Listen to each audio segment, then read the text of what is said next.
జరిగిన దానికి సంతోషమే. అభివృద్ధికి ఏమీ వ్యతిరేకం కాదు.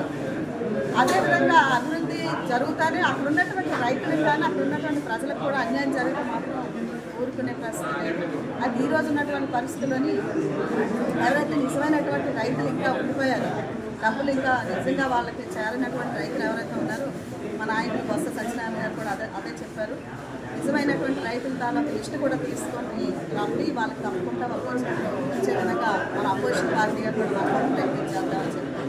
ఆ విధంగా దానికోసం కూడా మేము ప్రయత్నం చేస్తాం. అయితే ఈరోజు నేను ఈ ద్వారా తెలియజేసేది ఏంటంటే, నిజంగా అక్కడ రైతుల కోసం మాట్లాడేవాళ్ళు లేకపోతే ఇది జిందాల మీదో లేకపోతే ప్రభుత్వం మీదో మాట్లాడుతున్న నాయకులు, అక్కడ చేసే నాయకులు నిజంగా రైతుల కోసం చేస్తున్నారో లేకపోతే ఇంకోటి చేస్తున్నారో ప్రజలు తెలుసుకోవాలి మీ ద్వారా.